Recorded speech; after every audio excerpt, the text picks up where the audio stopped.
একটা জিনিস সবকিছু রেডি করে রান্না করতে যত বেশি সময় লাগে তার চেয়ে কিন্তু খেতে সময় লাগে না ২ মিনিটও। হ্যালো এভরিওয়ান, আসসালামু আলাইকুম। সবাই কেমন আছেন? আশা করছি সবাই অনেক বেশি ভালো আছেন। আমি আলহামদুলিল্লাহ ভালো আছি। চলে আসলাম আরও একটি নতুন ভিডিও নিয়ে। ফেসবুকের যা অবস্থা, এখন আর কোনো ভিডিও দিতেই ইচ্ছে করছে না। দিন, দিন কেন জানি না একদম পেজ ডাউন হচ্ছে।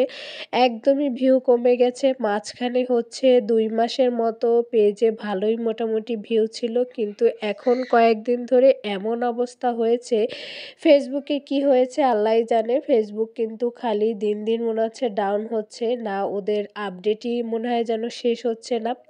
তো যাই হোক, আমি কিন্তু আসলে আমার অনেকদিন আগের ভিডিওগুলো এখন আস্তে, আস্তে শেয়ার করব। যেহেতু অনেকদিন খুব ব্যস্ততার ভিতরেই ছিলাম।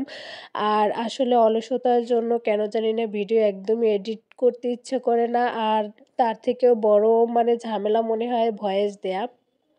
তো যাই হোক, শুরুতে যে কথাটা বললাম যে একটা জিনিস যতটা কষ্ট হয় রান্না করতে, সবকিছু রেডি থাকলে রান্না করতে কিন্তু একদমই সময় লাগে না। কিন্তু সেই রেডি করাটাই কিন্তু সবচেয়ে বড় কষ্ট, তাই না? তো যাই হোক, এখানে আমি একটা হচ্ছে ওই যে শক্ত যে মুরগিগুলো, কেউ কক মুরগি বলি বা লেয়ার মুরগি, তো ওইগুলো নিয়ে এসেছিল। তো আসলে কি বলবো, মুরগিটা কিন্তু খেতে মজাই, কিন্তু এই মুরগি আমার কাটতে অনেক বেশি কষ্ট হয়। বিশেষ করে যখন ড্রেসিং করে নিয়ে আসে, মানে এটার চামড়াটা ছেলাটাই আমার কাছে বেশি মানে কষ্ট মনে হয় কাটার থেকেও। কারণ চামড়াগুলোতে আসলে এত বেশি চর্বি থাকে, চর্বির কারণে দেখা যায় বারবারই হাত পিছলে যায়। আর টাইলসের উপরে দেখা যায় বটি দিয়ে যখন কাটি, বটি হচ্ছে বারবারই হচ্ছে আরকি পিছলে যায়। তো এইজন্য অনেক বেশি ঝামেলা লাগে আমার কাছে। তো যাই হোক, কি আর করার, হাসব্যান্ডের খেতে ইচ্ছে করছে। আর আমারও হচ্ছে খেতে আসলে ভালোই লাগে। কিন্তু আমার বাচ্চারা একদমই এই মুরগিটা খেতে চায় না।